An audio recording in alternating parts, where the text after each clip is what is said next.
국제사 전달하시! 명백한 언론 탄압 아닙니까, 사장님? 명백한 언론 탄압 아니냐고요? 이상호 기자입니다. 국정원 직원 같은데 나와서 당당하게 국민들한테 밝히세요.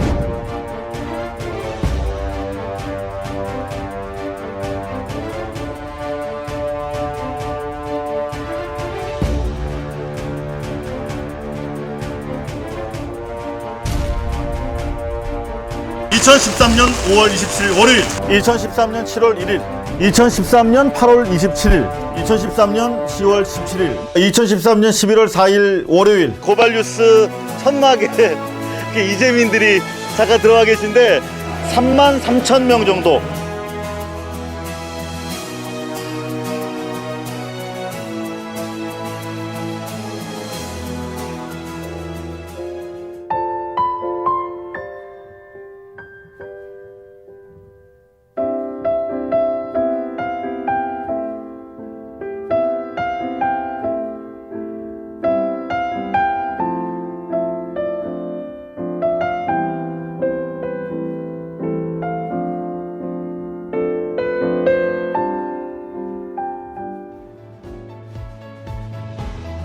바로 우리에게 진실을 전달해주는 이상호 기자, 바로 인간 난로 이상호가 지금 쓰러져 있습니다. 그렇다고 해서 고발뉴스를 멈출 수 없습니다. 3분 직설 또한 멈출 수 없습니다. 저를 포함한 많은 동료들은 계속해서 이 마이크 그리고 카메라를 이어받으면서 계속해서 방송을 하게 될 것입니다. 제가 다른 분에게 마이크를 넘겨드리도록 하겠습니다.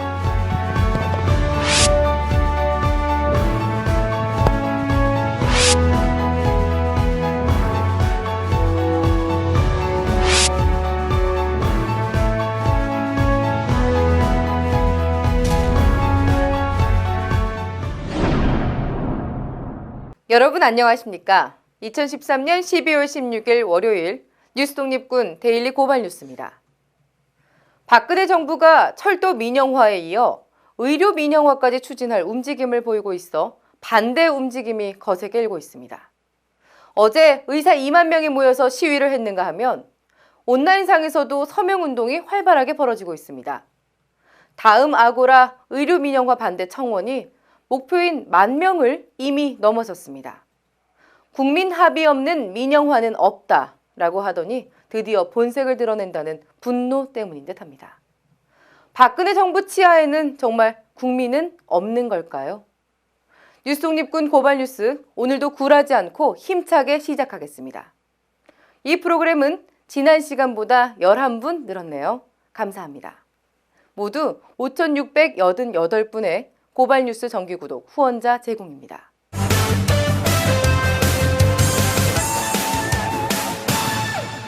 오늘 하루도 뉴스들이 그야말로 쏟아졌는데요. 이 뉴스는 꼭 보시라고 저희가 발로 뛰어 모은 오늘의 고발뉴스입니다. 사회 문제에 관심을 가질 것을 촉구해 화제를 모은 고려대 안녕들 하십니까? 이 대자보가 페이스북을 타고 대학가로 번지면서 대자보 릴레이가 이어지고 있습니다. 지난 토요일에는 이에 호응하는 대학생 300여 명이 고려대에 모였습니다. 이들은 철도 민영화와 대선 불법 개입 등 다양한 사회 현안의 목소리를 높였습니다. 대부분의 언론들이 큰 관심을 보이고 있는 가운데 조선일보는 익명기사 무려 9개의 기사로 대자보 열풍 폄하에 앞장서고 있는데요. 재밌는 것은 이 9개 기사 모두 익명이란 겁니다. 이름을 밝힌 대학생과 이름 가린 신문 기자들. 비겁한 우리 시대를 반영한 듯합니다. 제가 이곳에 서게 된 거는 침묵하지 않겠다는 의미도 됩니다. 그러니까 현재 우리 사회가 다른 것과 틀린 것을 구분하지 못하는 굉장히 혼란스러운 시대라고 생각이 드는데요. 다른 것을 누구라도 제기할 수 있어야 된다고 생각을 합니다. 그래서 틀렸다는 것을 틀렸다고 누구라도 얘기할 수 있어야 하고 저는 아니라는 것을 분명히 아니라고 얘기를 하려고 합니다. 최동욱 전 검찰총장 개인정보 불법 유출 과정에 청와대 행정관과 서초구청 국장 외에 제3의 인물에게도 최군의 개인정보가 유출된 것으로 전해졌습니다. 조영 행정관이 서초구청 조희재 국장에게 최군의 개인정보 조회를 요청하기 전에 이미 제3의 인물이 서초구청을 통해 같은 정보를 빼내갔다는 겁니다. 조 행정관이 배후에 대해 함구하고 있는 것이 더 큰 몸통을 보호하기 위한 것이라는 의혹에 힘이 실리고 있습니다. 국가기관의 총체적 불법 대선 개입 사건을 규탄하기 위한 범국민 촛불 집회가 지난 토요일 24회째를 맞았는데요. 이날 집회에서는 국정원의 셀프 개혁안을 규탄하는 동시에 철도 민영화 등 정부의 민영화 강행에 대한 안녕하지 못한 시민들의 발언이 이어졌습니다. 안녕들 하십니까? 이 대자보 열풍을 일으킨 장본인이죠. 고려대 주현우 학생도 입을 열었습니다. 계기는 너무 뻔한 게 철도노조 파업이 하루밖에 지나지 않았었는데 4,200여 명이 직위해제됐었고요. 저는 아까도 발언할 때도 얘기했지만 4,200개 일자리를 만들어도 시원치 않을 판국에 사람들을 직위해제한다는 것, 그것도 다른 이유도 아니고 공공성을 위해서 철도 민영화 반대하겠다고 하는 사람들 자르는 거에 대해서 그걸 이야기하지 않으면 안 된다고 생각했었습니다. 역사 왜곡 논란을 일으킨 교학사 한국사 교과서 채택 반대 움직임이 학계를 넘어 시민단체, 학생들에게까지 번지고 있습니다. 이런 가운데 초중고교 학생들로 꾸려진 민주사회를 위한 청소년회의는 2달간 교학사 한국사 교과서 반대 서명운동을 진행했는데요. 이들은 오늘 9천여 명의 서명이 담긴 의견서를 청와대와 교육부에 전달했습니다. 고발뉴스가 그 현장에 다녀왔습니다. 처음에 저희가 딱 이제 친구들한테 서명 용지를 들이댔을 때는 애들이 자신들이 왜 서명을 하는지 몰라요.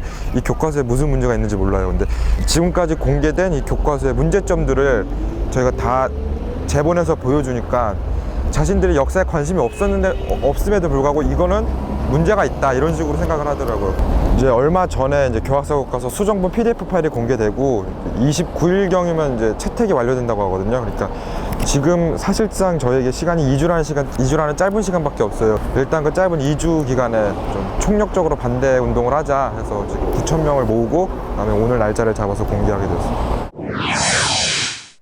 제주 해군기지 건설 반대 활동을 벌이다 구속된 22명의 평화 지킴이들. 이들의 석방을 기원하는 평화미사가 지금도 강정마을 공사장 앞에서 계속되고 있는데요. 평화를 위한 외침은 계속되고 있지만 정부는 여전히 묵묵부답입니다. 몸을 던져 평화를 외치고 있는 문정현 신부를 주말에 저희 고발뉴스가 만나고 왔습니다. 콜롬비아 사랑해 콜롬비아 사랑해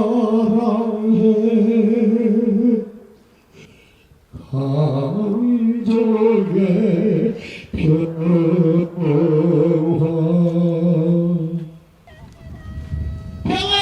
빕니다. 개념적인 말인 듯 하지만 강정에서는 명확하죠. 왜냐하면 이 정부가 이른바 국책이라 해서 그 주민들에 대한 또 이 자연에 대한 온갖 탈법, 편법, 불법을 통해서 시작하기 때문에 아주 용납할 수 없고 이것 때문에 강정 주민들이 온갖 탄압을 받고 자연이 파괴돼요. 그러니까 우선 이 불법, 탈법, 편법이 드러나야죠. 그러나 이것을 그냥 막고 품는 거야. 그 이명박 정권에서부터 자기들의 잘못은 전혀 인정하지 않고 그냥 국책이라는 것만 내세워가지고 이렇게 탄압을 하고 때려 부수고 하니 이제 원래대로 되돌려 놓는 것이 바로 평화라고 할 수 있죠. 지금까지 오늘의 고발뉴스였습니다.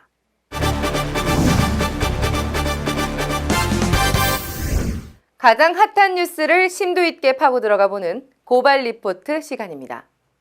정치 덕후를 위한 입문서 정치가 밥 먹여준다의 저자이자 최근 시사 팟캐스트 그것은 알기 싫다에 출연해 통쾌한 입담을 자랑하고 있는 분이죠.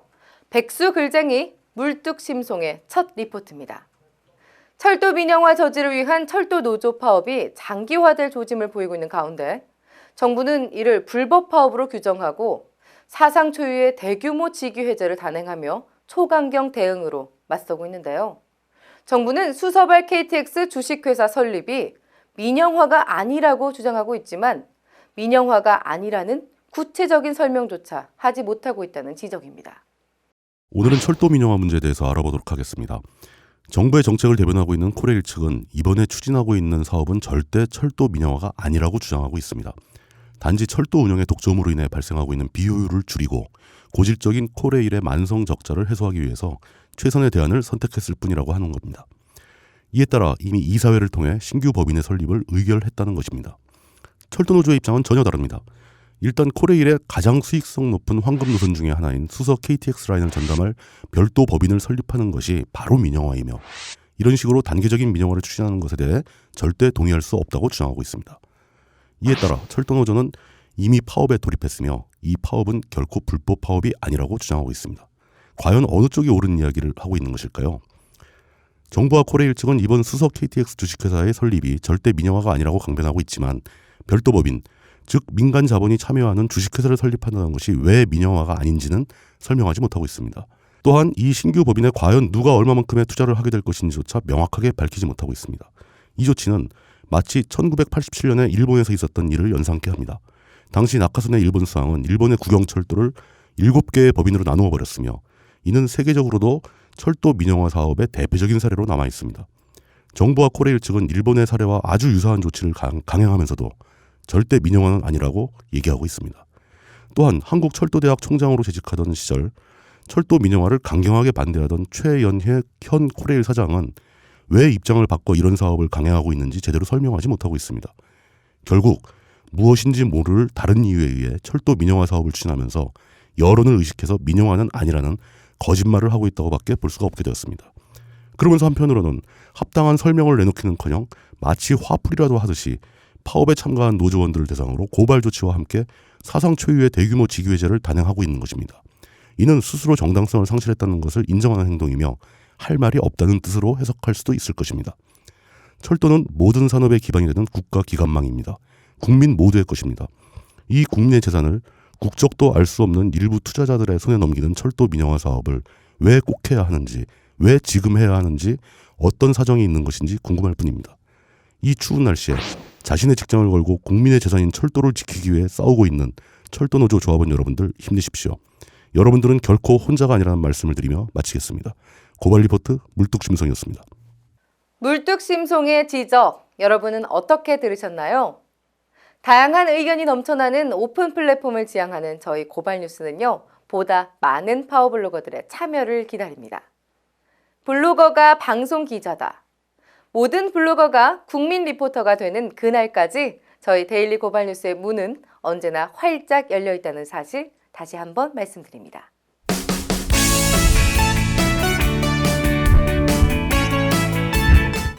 섹시 개념녀 곽현아 씨와 함께하는 뉴스초대석 사실은 시간입니다.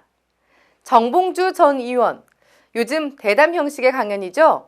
만민공동회로 정치 복귀를 선언했는데요. 오늘은 곽현아 씨가 정봉주 전 의원을 만났습니다. 정봉주 의원님 입담이 여전하시다고 하던데요. 곽현아가 확인한 정치인 정봉주의 3가지 사실들 함께 확인해 보시죠. 여러분 안녕하세요. 고발뉴스의 안방마님 색개녀 곽현아입니다. 네, 가짜 뉴스, 가짜 사실들을 걸러내는 뉴스 초대석 사실은. 네, 오늘은요, 그냥 오프닝 길게 안 하려고요. 저도 너무나도 좋아하고 많은 분들이 너무나도 이분 꼭 뵙고 싶어 하는 분이십니다. 자, 이분으로 말하자면 국민 깔때기 봉도사? 근데요, 최근에는 또 그 정치계의 몸짱 아저씨. 네, 몸짱 아줌마만 있는 건 아니죠. 네, 무슨 화제를 꺼내도 끝은 언제나 자기 자랑. 누군지 아실 겁니다. 네, 정치 복귀를 선언하고 들어오신 정봉주 전 의원님 모셨습니다. 안녕하세요. 예, 안녕하세요. 정봉주입니다. 네, 어떻게 지내셨어요? 잘 지내고 있죠. 그래요? 예, 요즘은 고발 뉴스는 잘 돼요? 고발 뉴스요? 저희 잘 되죠. 후원자 많이 들어와요? 저희 후원자 아주 조금씩 정말 꾸준히 늘고 있습니다. 이게 중요한 거 아니겠어요? 그렇죠. 이제 네. 사람들이 좀 헷갈려 하는 게 네네. 고발 뉴스하고 뉴스타파하고 네. 국민 TV 네. 이거 각자 따로따로 하느냐 이런 걸 너무 궁금해요. 왜 하나로 뭉치지 않냐. 그런데 제가 보기엔 지금은 때가 아니다. 뭉칠 때가 아니다? 뭉칠 때가 아니고 각자 역할을 찾아서 열심히 하다가 뭉칠 때가 옵니다. 그러니까 지금 뭉치는 거에 대해서 뭉치면 하나 뭉치면 3개가 되는 게 아니고 네네. 셋의 힘이 되는 게 아니고 지금 뭉치면 한 1점이나 1.5밖에 안 돼요. 그러니까 각자의 힘을 각계약진하면서 키워놓고 네네. 좀 더 키워진 다음에 셋이 뭉쳐갖고 한 10개가 될 때. 아, 요 그때 시기는 뭉쳐라. 2015년쯤 됩니다. 혹시 요즘에 네. 뭐 철학 공부하세요? 아, 그러지 않아요. 사주 정치를 내다보면 이게 정치하고 같이 가잖아요. 글로벌 뉴스가. 정치가 보이는 거거든. 이 딱 판이 보이는군요. 그럼 그때. 2015년 되면 정치계가 합종연행, 우당탕탕. 아, 그때는 이제 정계에도 막 묶이기 시작하죠. 안철수, 친노, 반노, 뭐 정봉주 세력 이렇게 다 묶입니다. 정봉주 세력이 따로 각자 무슨 세력이 있나요? 만민공동이 시작했잖아요. 지금 벌써 시작부터 말씀을 해주시네요. 그래서 준비했지 않습니까? 네. 첫 번째 사실은 만민공동에는 촛불이 있는 성화봉송이다? 네, 지금 만민공동의 말씀을 하셨어요. 근데 이게 뭐 어떤... 만민공동회가 이제 일제시대 때 했던 건데. 네, 그래서 역사 교과서에서나 들었던 그런 그렇죠. 이름이. 그때 취지가 이거예요. 국민들이 하는 말씀이 네. 나라 왕의 말씀과 다르니 우리들끼리 모여서 한번 얘기를 해보자. 지금하고 상황이 너무 똑같잖아요. 근데 이제 만민공동회 시작할 때가 언제쯤이었었냐면 박창신 신부님 발언이 나오기 전. 네. 그 다음에 기독교, 천주교, 그 다음에 불교, 원불교에서 대통령 퇴진 하야 발언이 주장이 나오기 전이에요. 네. 그때 촛불이 꺼지고 있을 때죠. 그래서 이 촛불을 꺼트리면 안 되겠다. 적어도 12월, 1월, 2월, 3월까지 좀 쌀쌀할 때 겨울을 견뎌주는 이 힘이 필요하다 해갖고 그것을 성화봉송 이어달리기 하는 개념으로 만민공동을 만든 거죠. 네. 그때 만들었는데 신부님들께서 네. 저한테 울트라 그레이트 빅엿을 매기기 위해서 네. 그냥 대통령 하야 발언을 해버린 거야. 그러니까 세지니까 촛불이 다시 모여요. 그 만민공동회가 그 덕에 살짝 좀 죽었습니다. 네.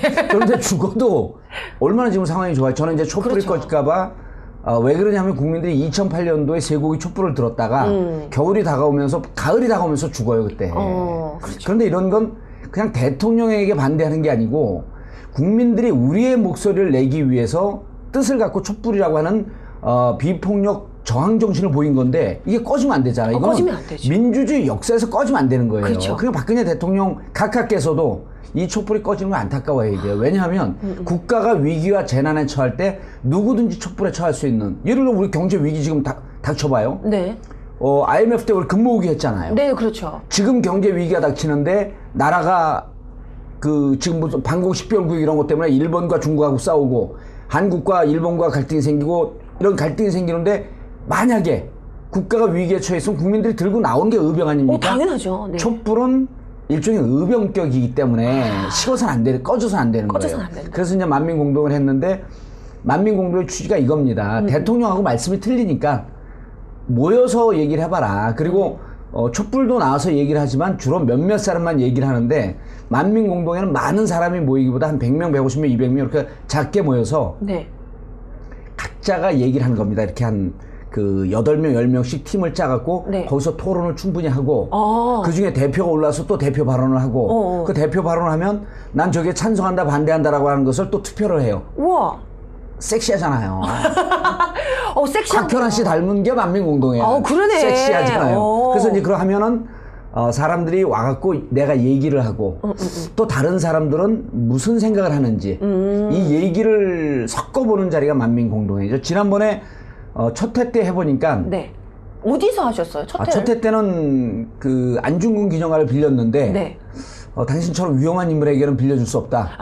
위험하다, 무섭다. 그래갖고 장소를 돈까지 다 줬는데 대관료까지 줬는데 취소를 해버렸어요. 그래서 부랴부랴 이제 국회 헌정기념관에서 했는데 국회라는 곳이 담이 높잖아요. 그렇죠. 그러니까 국민들이 오기가 힘이 들어서 작게 왔어요. 한 100명밖에 안 하는데 재밌는 건 보통 정봉주가 오마이뉴스하고 같이 하는 거거든요. 네. 그럼 이런 만민공동회 하면 진보적인 성향의 사람들이 올 거 아니에요. 네네네. 막상 조사했더니 진보라고 스스로 주장한 사람은 50%가 안 돼요. 그 다음에 중도라고 주장한 사람들이 한 40%. 그 다음 스스로 보수라고 생각한 사람. 이런 사람들이 다종다기한 사람이 모여갖고 재밌는 모임이 된 거예요. 굉장히 재밌네요. 근데 이제 거기는 의자가 준비되어 있어갖고 고정된 의자가 있으니까 모여서 분반 토론을 한대듯이 이렇게 팀별로 토론할 수 있는 기회가 없었어요. 그러니까 조금 덜 재미있었는데 네. 전문용어로 조금 덜 섹시했었는데 이번에 이제 12월 17일 날 네, 12월 17일. 12월 17일 날 7시 반에 네. 경향신문 12층 대강당 네. 거기서 또 이제 2차 만민공동회를 합니다. 야. 그래서 이거를 단기적으로 한 2년 동안 매월 전국을 좀 돌 계획이에요. 네. 돌고 그러게 되면 그 국민들이 여기 이제 컨셉이 이런 겁니다. 참여하라, 말하라, 행동하라. 그 보통 참여하는 데까지 그치만 말하고 행동하기까지는 안 가잖아요. 그렇죠. 쉽지 않죠. 쉽지 않잖아요. 그래서 온 분들에게 자연스럽게 토론하고 자연스럽게 여기 참여하고 자기 얘기를 할 수 있는 그런 거 이제 좀 하려고 하고 있고 또 하나는 많은 사람들이 그 팟캐스트를 다시 좀 했으면 좋겠다. 너무 좋았었잖아요. 네. 예전에 또 해주셨을 때. 근데 사람들이 이제 잘 모르는 게 팟캐스트 하기 전에도 좋았고 한 후에도 좋았고 좋은 건 똑같았었는데 노출되니까 이제 좋은 걸 아는 거죠. 그러니까 이 진주가 흙 속에 있다가 이제 나온 거지 팟캐스트를 통해서. 그래서 또 이제 나오네요. 언제 나올까 했는데 훅 또 진주 얘기로. 그래서 이제 우리 낙검수 멤버 4인방이 계속 의논을 하고 있어요. 네. 김용민은 국민TV 하고 있고. 네. 그다음 주진우하고 김어준은 곧 2심이 있는데 항소심. 실형 나올 가능성이 무척 높습니다. 그래요? 예, 그래서 자기들은 할 수 없으니 우리의 대표 주작격인 당신이 해라 그래갖고 12월 말서부터 좀 준비를 하려고 하고 있고. 네. 근데 이제 팟캐스트를 제가 이제까지 좀 안 한 이유가 왜 안 하셨어요? 감옥 갈까봐. 되게 솔직하시네요. 감옥 갈까봐. 그럼요. 두렵죠, 감옥 가는 게. 그리고 감옥을 자주 가면 지지하는 사람들도 지쳐요. 그럴 것 같아요. 예, 그 적당히 한두 번 가면서 근데 이제 김대중 대통령 시절에는 김대중 대통령도 한 7년 가까이 계셨어요. 여러 차례에 걸쳐갖고. 그분의 이제 인동초적인 생명력이 결국은 스스로를 살려냈지만 자꾸 감옥 가게 되면 이게 사람들이 좀 지쳐요. 조금 조심하지. 이제 이런 생각이 듭니다. 좀 더 조심하지 않고. 왜 저렇게 자꾸만 그럼 이제 조중동에서 그럴 거 아니에요. 우린 정면 돌파라고 하는데 조중동 보수 언론에서 경고망동했다. 근데 제가 경고망동하게 보이잖아요. 그러면 안 되는데. 그래서 감옥 가기가 두려워서 안 했는데 이번에 하면 이제 좀 비겁하게, 교활하게, 할 말은 다 하면서, 제가 안 하고, 초대한 사람을 입을 통해서. 그래서 하려고 준비하고 있는데. 그럼 지켜만 보세요? 다른 사람들이 이렇게 얘기한 동안? 끄집어내죠. 네, 원래 MC 역할이 그 진행자가 끄집어내는 거니까. 제가 이제 끄집어낼 때는, 설득을 해서도 끄집어내고, 약 올려서도 끄집어내고, 도발해서도 끄집어내고, 다양한 이 캐릭터로 끄집어내죠. 섹시하네. 섹시하죠. 삶이 섹시입니다. 섹개남입니다. 그렇군요. 섹개는. 오늘 좋은 궁합인데요. 거기까지만. 저는 처음에 만민공동회라고 해서 어떤 여기 모임인가 이런 생각을 했는데 굉장히 의미 있네요. 굉장히 의미 있고 이제 그거를 지역별로 만민공동회를 만들어서 이게 1년에 이제 한 달씩 이렇게 돌아가면 전국의 시도를 돌아가도 한 20개, 24개 정도면 한 번 오고 2년 만에 오거든요. 그럼 평상시에 자기들이 또 발언할 기회가 없기 때문에 만민공동의 지부를 다 둬서 한 달에 한 번씩 수시로 모여서 토론하고 토론한 내용을 또 홈페이지에 올리고 이런 준비를 좀 하고 있어요. 그래서 늘상 참여해라. 그리고 이제 만민공동회와 동시에 가려고 하는 게 인수다라고 하는 걸 또 준비하고 있어요. 그게 뭐예요? 정봉주와 인문학수다. 그래서 이제 만민공동회는 정치적인 얘기를 하는데 요것과 관련 없이 인문학 공부를 하는 지적 욕구가 있는 30, 40대 주부 중심으로. 왜 하필 주부인가요? 주부들이 이 지적 욕구가 많아요. 남자들은 그 화학적 욕구가 세. 생물학적? 그렇죠. 화학적. 화학주, 소주. 화학주. 그 남자들 술 마시나 공부 잘 못하고 여성분들이 아이들 공부시키고 그러기 때문에 인문학 공부하면 그 토론이나 관심 많죠. 그다음에 이 논문 이런 거 글쓰기 잘하잖아요. 그래서 지금 부산과 광주에서 해보고 있어요. 시험 그 파일럿 프로젝트로. 근데 무척 좋아하는데 재밌는 게 보수 진영의 아주머니들이 많이 오세요. 그래서 제가 지금 갖고 있는 컨셉은 진보는 진보 진영에다만 얘기하지 말고 보수도 보수 진영에만 얘기하지 말고 양쪽 극단을 제거한 합리적 진보, 합리적 보수가 말을 좀 섞자. 그러려면 주제별로 섞다 보면 자꾸만 충돌하니까 2500년 전에 공맹의 사상, 그다음 셰익스피어, 레미제라블 이런 것으로 같이 공부를 하다 보면 인간의 본성에 대한 토론을 하다 보니까 덜 부딪히는 거죠. 그렇죠. 공통 관심사. 공통 관심사가 네. 생기는 거죠. 그리고 공맹의 사상은 암만 공부해도 잘 몰라요. 네. 적당히 아는 척 하는 거지. 적당히 아는 척 1시간 정도 하고 술자 속여갖고 또 우리끼리 대화하는 거 3시간 하면서 하고 이러면서 사람들 관계도 소중히 하고 의미 있는 그 요즘 인성교육 안 돼 있잖아요. 그렇죠. 공맹의 사상이나 동양 철학 공부하다 보면 아이들 인성교육도 시킬 수 있고 여기서 이제 조금 공부가 되는 사람들 네. 예를 들어 수학에 있어서 우리 세케뇨 곽현아 씨 같은 경우 수학이 되잖아요. 네네 되죠. 여기서 공부하다 보면 인문학에서 내공이 있는 사람들이 나와요. 그럼 그 사람들을 중심으로 해서 또 지역의 중학교 고등학교 아이들을 인문학 수다로 묶는 겁니다. 그게 정봉주와 인문학 수다 이른바 인수다입니다. 인수다. 야, 섹시하잖아요. 말 자체가 그냥 팟캐스트 제목은 얘기하면 안 돼 오늘. 팟캐스트 왜요? 아, 그건 극비상이에요. 국정원만 알고 있어. 그럼 좀 있어 흘릴 수도 있어요. 조심하셔야 돼요. 그래서 이제 만민공동회하고 인수다. 인수다는 이제 3월에 그 인수다 플래너들이 있어요. 그 사람들 이제 인문학 공부가 좀 된 사람들 전국적으로 모집해서 그분들을 저하고 인문학의 대가 이제 그 도울 선생님 뭐 그 휘하 제자들하고 같이 이제 훈련을 한 2, 3일 정도 시키고 이제 보통 그 MC들은 플래너들은 MC가 되는 거거든요. 네네. 그 발제한 사람, 네. 그 다음에 질문한 사람을 이렇게 조율을 맞춰주는 건 그냥 놔두면 한 10명씩 토론하는데 그냥 놔두면 거기에 제2의 정봉주 홍길동이 있으면 자기 혼자 얘기해요. 그렇죠. 그런 사람들 말을 막아놓고 네. 잘 모르는 사람들 질문하고 토론할 수 있도록 끌어주는 게 플래너 역할인데 네네. 그 모임을 3월쯤에 할 거예요. 네. 굉장히 너무 재밌을 것 같고요. 예. 다음에 그 행사 있을 때 저희 예. 고발뉴스도 가서 한번 취재해보는 것도 괜찮을 것 같아요. 재밌죠. 너무 재밌을 것 같아요. 그럼요. 근데요. 저희 만민공동에 얘기해서 조금 저는 더 여쭤보고 싶었던 게 있었어요. 예. 워낙 또 이 정치적인 식견이 대단하신 분이라 저희 그 국정원 불법선거 이 수사 굉장히 좀 제대로 되지 않고 있다. 예. 그리고 많은 의견들이 지금 끊임없이 지금 충돌이 되고 있는데 앞으로 어떻게 전개되리라고 평가하십니까? 사자회담에서 합의한 거는 잘 했어요. 네. 왜냐하면 특검과 특위를 원샷으로 이제 민주당 묶으려고 했는데, 그게 묶어지지 않았잖아요. 그러니까 그 새누리당은 둘 다 못 받겠다. 그러니까 하나는 받고 하나는 양보하는 게 맞아요. 그러니까 국정원 개혁특위 쪽으로 간 게 맞는데 국정원은 무척 불편해하죠. 네.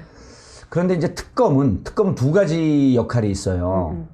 특검을 하겠다라고 계속 하게 되면 검찰이 윗선의 눈치를 보면서 수사를 제대로 안 하지만 안 한다는 의혹이 많지만 네. 안 한다고 하면 허위사실 유포로 또 감옥 갑니다. 조심하세요. 안 한다는 의혹이 많지만 의혹입니다.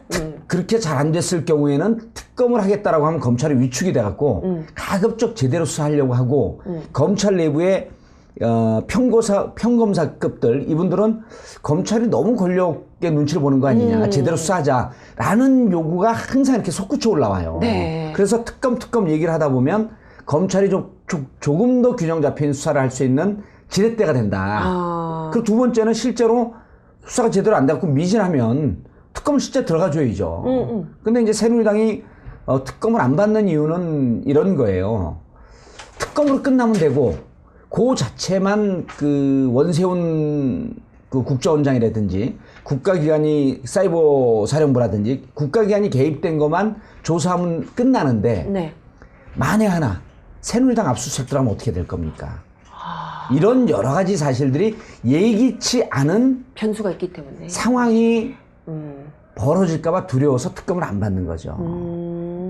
그러니까 뭐든지 예측 가능해야 되는데 특검이 되게 되면 지금 분위기가 4대 종단이 나왔잖아요. 네네. 그러니까 4대 종단이 나왔다라고 하는 것은 대한민국의 정신 지주 이 축이 흔들리고 있다는 얘기거든요. 그래서 특검으로 들어온 분들이 이 상황에서 정말 제대로 해야 되겠다 하면 청와대가 압수수색을 해보고 심지어는 당시에 이 청와대하고 무슨 관계는 그 새누리당 압수수색 해보고 청와대하고 무슨 관계가 없었는지 청와대도 좀 압수수색을 해봐야 되겠다. 정확하게 하려면. 네. 이러면 난리가 나는 거죠.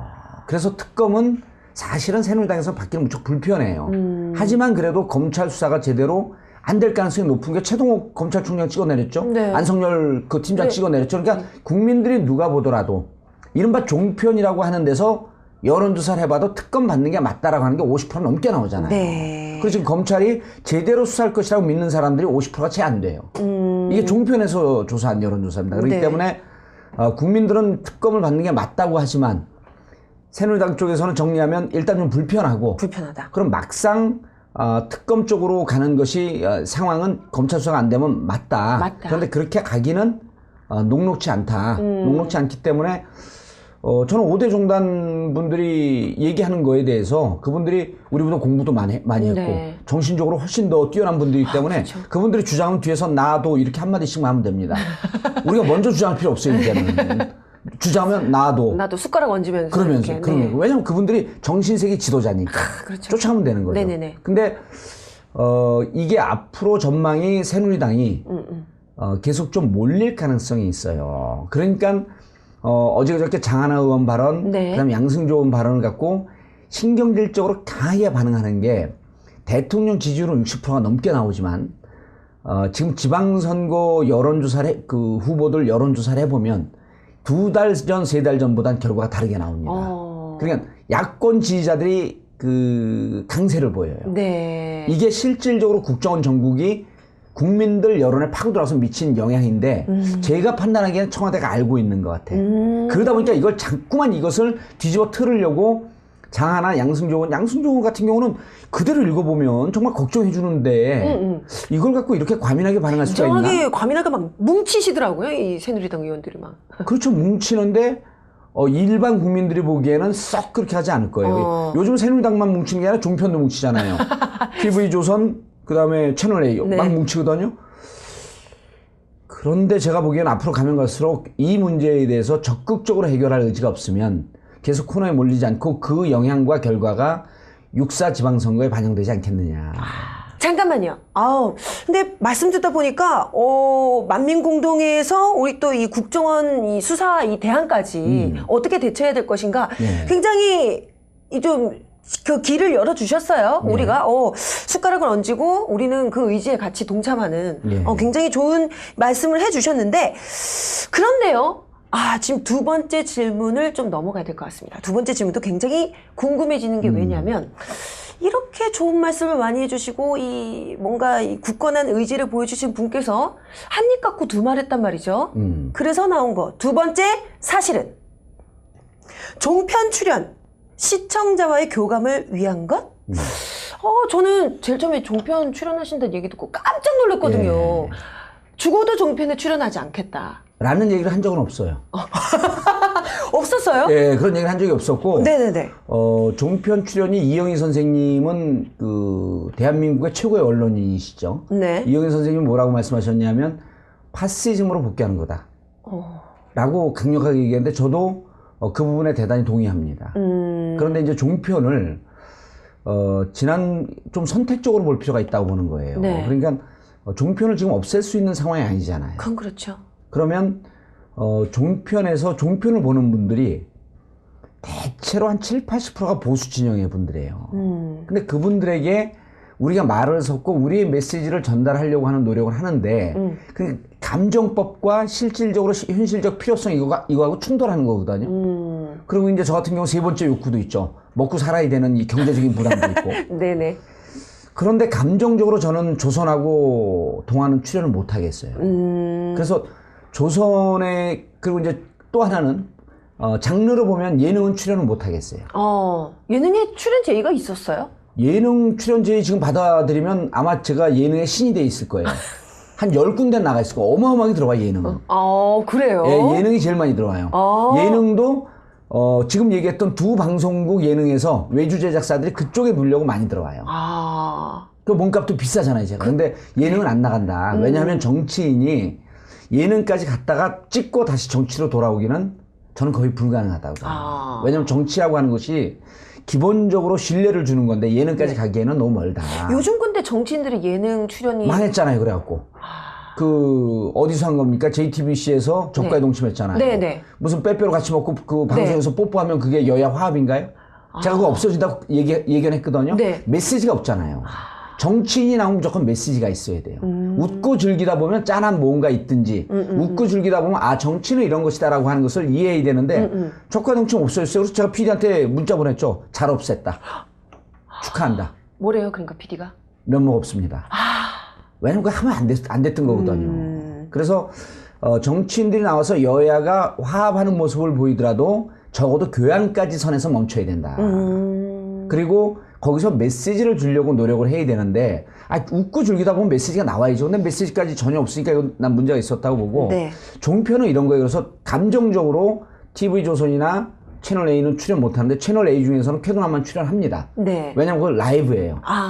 그쵸. 장난을 칠 수가 없죠. 편집이 없으니까. 거기까지만 하고 그다음에 나름대로 진행하는 박종진 앵커가 보수라고 하는데 네. 왔다리 갔다리 하기 때문에 제가 얘기를 잘하면 어느 날 진보가 됩니다. 또. 그래서 아니 두 분 말씀하신 거 들어봤는데 네. 뭐가 좀 흔들리시더라고요. 그리고 그게 그 양반의 특징이에요. 왜냐하면 그 자기가 감화되는 듯이 보여야지 시청자들이 그 시청률이 제일 높은 프로가 아니에요. 그래서. 그렇죠. 굉장히 많이 보죠. 개인적으로 코드도 좀 맞고 그래서 네. 그리고 이제 또 중요한 건 그렇게 프로가 끝나면 네. 박종진 앵커가 꼭 술을 거하게 사요. 술 먹을 돈이 없으니까. 여러모로 좋네요. 네, 그래서 이제 거기까지는 하는데 그걸 제외한 JTBC, 네. JTBC도 안 나가다가 손석희 사장 가고 난 다음에 라이브 보도에만 나갑니다. 라이브를 하는 보도에만. 네. 그다음에 이제 MBN 같은 경우는 오래전서부터 이제 컨택을 했는데 다른 종편하고 좀 틀리잖아요. 그래서 처음 종편 나가려고 그럴 때도 MBN을 나가려고 그랬는데 막 뭐라고 지지자들이 항의해갖고 한 3번 정도 거절하고 결국 못 나갔어요. 네네. 근데 이제 이번 하는 거는 교양 프로예요. 사회적으로 사람들이 좀 아파하는 부분을 건드려주고 힐링할 수 있는 이런 프로이기 때문에 제가 받은 거죠. 패자 부활전이라고. 대한민국에 패자가 너무 많아요.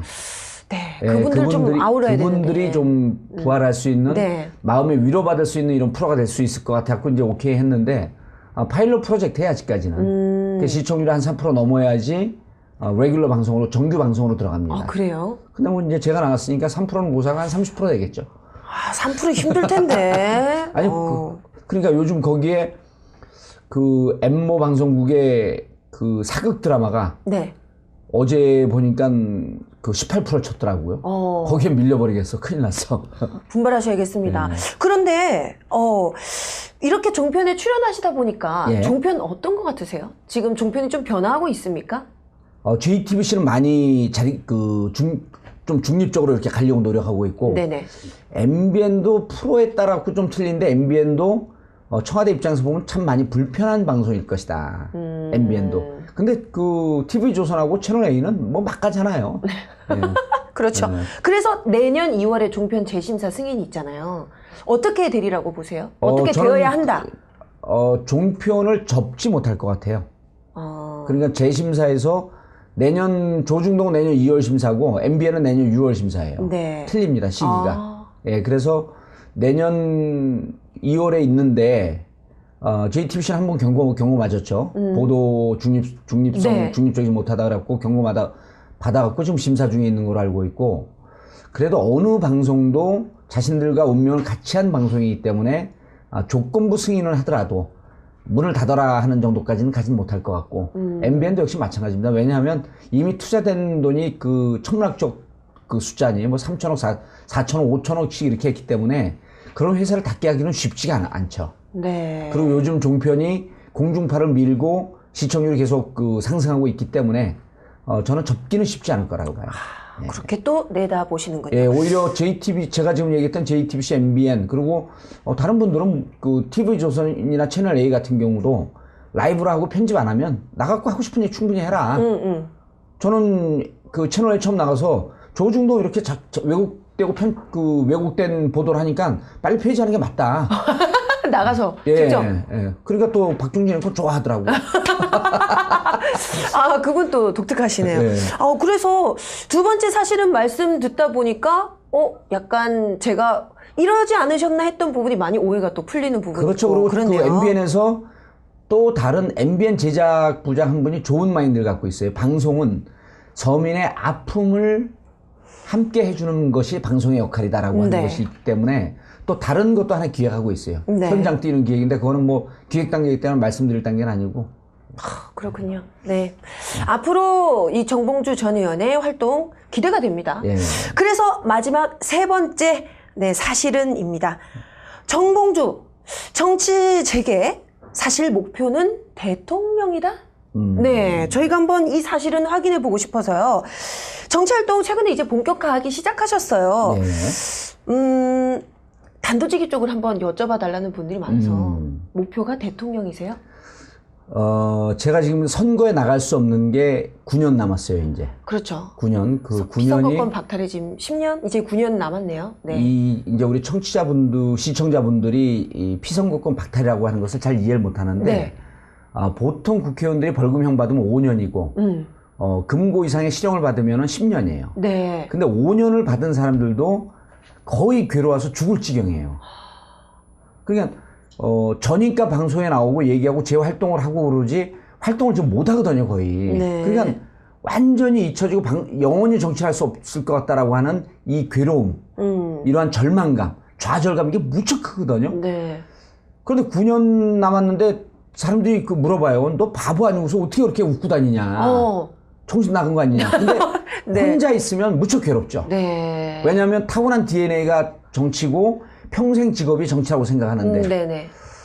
그래서 이제 저만의 정치를 찾은 거예요. 만민공동회라든지 방송이라든지 아니면 뭐 인수다라든지 네. 팟캐스트라든지 이런 등등을 찾고 있는 게 저만의 정치의 활동이시군요. 활동을 찾은 거죠. 네. 또 하늘이 이렇게 말을 할 수 있는 그런 능력을 주셨으니까 얼마나 감사해요. 이 말을 통해서 정치할 수 있는 기회를 좀 찾아가자. 정치인들, 국민들이 잘 모르는데 시청자분들도 잘 모르는데 여의도 국회에 있는 국회의원 300명이 네. 모두의 꿈이 다 대통령입니다. 이런 얘기하면 다 웃거든요. 네. 그런데 보좌관이래, 의원님 국회의원들의 꿈은 다 대통령이어서 야 말 같지도 않은 소리 하지 마라. 근데 봤더니 다 대통령이에요. 정치하는 사람들의 마지막 종착역은 마라톤 종착역이 42.195km의 네. 지점이 있듯이 정치인들의 마지막 종착 지점은 청와대입니다. 다만 그것을 열심히 공부하지 않은 상태에서 전교 1등을 바라면 허황된 거 아니에요. 그건 도둑심보죠. 그렇죠. 도둑심보죠. 그래서 저도 지금으로서는 열심히 공부하지 않고 전교 1등 하기를 바라는 마음과 진배 없으니 잘 갈고 닦고 그러다 보면 언젠가 기회가 오지 않겠느냐 하는 생각을 하고 있습니다. 그러시군요. 네. 그렇다면 궁금한 게 지금도 정치활동을 꾸준히 하고 계시지만 정봉주에게 좋은 리더란 어떤 저는 공감해요. 공감. 21세기 이제 리더십 자체가 공감인데 공감은 여러 가지가 있죠. 공감은 마음을 교류하는 건데 네. 상대방의 마음을 내 것으로 받아들이고 내 마음을 상대방에게 주는 건데 이 공감의 마음이 그냥 제가 지금 주장한 게 아니고 2500년 전에 공명의 사상의 핵심이 이 공감입니다. 그리고 10계명 산상수훈의 정신이 공감해요. 그건 뭐라고 나와 있냐면 내가 원치 않는 것을 내 이웃에게도 하지 마라. 이게 인류 절대 불변의 좌우명입니다. 근데 그 공자 말씀에도 뭐가 있냐면 기소무령 물시연이라는 게 내가 원치 않는 것을 내 이웃에게도 하지 마라고 하는 산상수훈과 똑같은 말이 같은 시기에 동양과 서양에서 나왔던 거예요. 네. 그게 공감입니다. 그래서 공감이 다시 21세기에 주목받고 있는 것은 지구라고 하는 생명체가 죽어가고 있고 그리고 지구가 인류 문명이 극심한 충돌 속에 있기 때문에 다시금 이 공감을 살려내는 것. 근데 이제 공감은 여러 가지가 있죠. 공감하기 위해서는 제일 중요한 게 철의 지도자의 모습을 벗어버려야 돼요. 공감은 인류 역사상 공감을 가장 잘 표현한 사람이 누군지 아세요? 누구예요? 예수님이에요. 예수님. 그럼요. 그 왼뺨을 때리고든 오른뺨을 내밀어라. 눈에는 눈, 이에는 이로 대적하라고 너희가 들었거늘. 왼뺨을 때리면 오른뺨을 대어라. 이게 공감의 정신이에요. 십자가에 자기를 탄압한 이 로마 지도자들이 십자가에 매달렸을 때도 뭐라고 얘기를 하냐면 주여 저들은 자신들이 무슨 짓을 하는지 모릅니다. 저들을 용서하소서. 자기에게 죽음의 길로 인도한 이 독재자들에게도 용서해달라고 간구한단 말이에요. 근데 여기에서 예수의 핵심적 특징은 뭐냐면 저는 불교입니다. 참고로 종교가. 그래요? 네, 핵심적 특징이 뭐냐면 예수는 네. 나약한 인간의 모습을 띠고 있는 거죠. 그래서 공감하기 위해선 내 결점과 내 잘못된 점을 그대로 노출해야 돼요. 근데 우리나라 지도자는 지금 철의 지도자의 모습을 갖추잖아요. 절대 보여주지 않으려고. 이건 21세기 지도자상이 아닙니다. 공감은 나의 약한 모습을 노출하고 잘못했을 때는 잘못했다고 사과하는 것을 통해서 자기 지지자들의 공감을 끌어내고 네. 이런 사과의 정신이 이 지도자의 철칙 중에 하나죠. 지금 국민들이 국정 문제 갖고 처음부터 사과하라 그랬잖아요. 네. 내가 한 짓 아닌데 왜 사과하냐. 이거 아베가 한 얘기거든요. 우리 조상님이 한 걸 왜 나더러 사과하라 그럽니까? 똑같잖아요. 네. 근데 21세기 공감의 리더십에서 사과는 철칙에 왜? 약한 자기의 모습을 노출시키고 그걸 통해서 국민들의 동의를 구해내야 되니까. 근데 그런 게 제가 보기에는 공감의 리더십. 그래서 지금은 많은 정치인들이 공감에 대해서 관심을 많이 갖고 있어요. 네. 그래서 제가 내년에 정치재단이나 네. 이 그 연구소 만들게 되면 정치재단 혹은 그 재단법인 사단법인 공감으로 하려고 그래요. 아, 공감. 예. 누가 썼을 것 같은데 이름. 공감 옛날 영화 제목도 있었잖아요. 그게 기억이 나신 걸 거예요. 공감. 지금까지 쓴 사람은 없습니다. 정말요? 정치계에선 없어요. 공감이라고 옛날 이한을 나온 영화가 있었어요. 네네네네. 예, 유지태하고. 맞아요. 예. 이 전화기 붙들고 이렇게. 그렇죠. 막 거기서 했던 거. 이제 그게 이제 아마 응칠이나 응사 이런 거에 모델이 됐을 텐데, 네. 그거의 주제가가 뭐였어요? 누굽니까? 너를 위하여. 너를 위하여? 네. 임재범 노래. 임재범의. 그렇군요. 그런 거 잘 모르시잖아요. 공감에 관심을 가지고 그런 거 다 알게 돼요. 공감. 네. 임재범의 너를 위하여. 저 임재범 씨 되게 좋아해요. 네. 네네. 무슨 근데 말씀을 듣다 보니까 그런 것 같아요. 지금까지의 이 행보들 보니까 정말 공감하기 위한 제대로의 길을 걷고 계신 것 같아요. 뭐 만민공동회 그리고 인수다 여러 가지 뭐 협동조합, 팟캐스트. 이야 정말 뱉은 말을 그대로 실행하고 계신 분이 아닌가라고 생각이 들고요. 도울 선생님이 저를 지칭하기에 언행이 일치한 정치인을 최초로 보았다. 네. 지금 저희가 너무 많은 얘기를 나눠가지고 지금 오늘 굉장히 즐거웠거든요. 저 진짜 근데 마지막으로 꼭 부탁하고 싶었던 게 하나 있어요.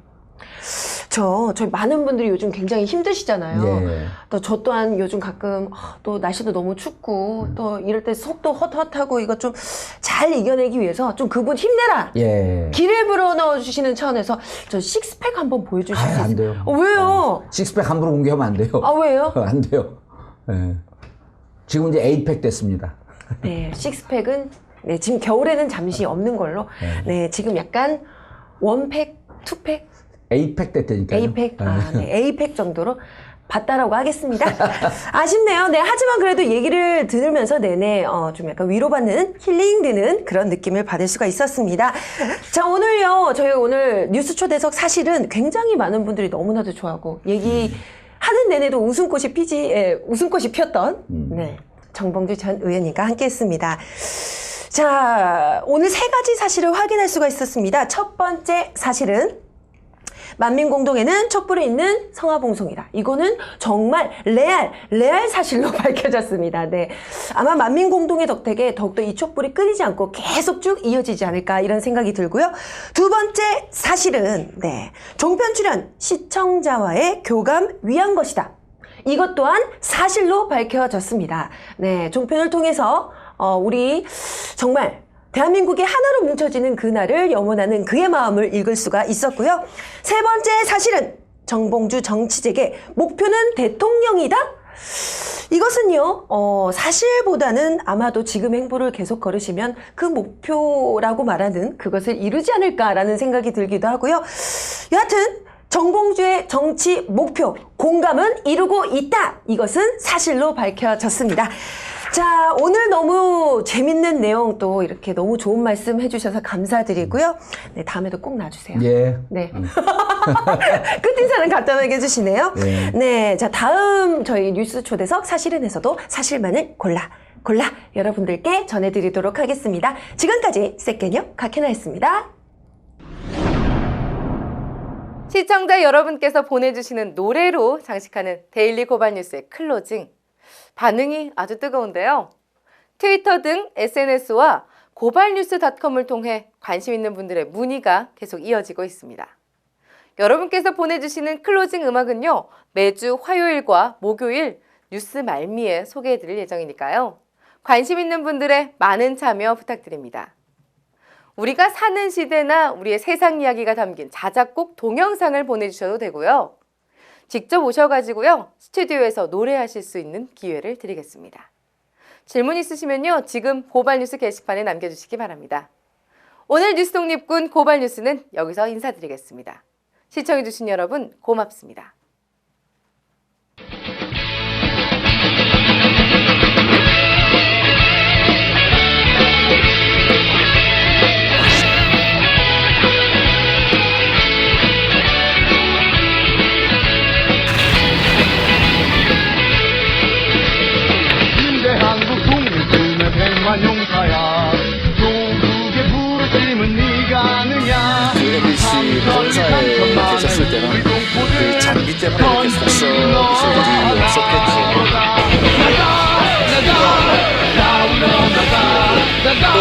대통령한테 전화를 받을 수 있도록 되어 있는데 수사에 역시 방해가 됐다고 생각하지 않고요.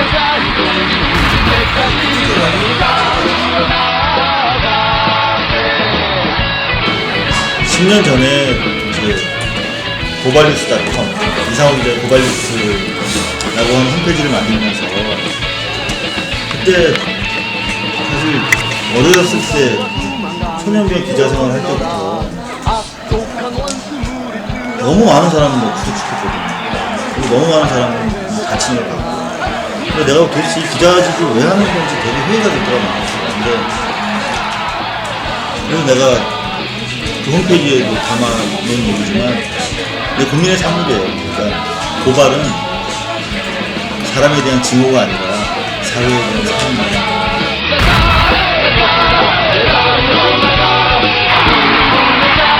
특별한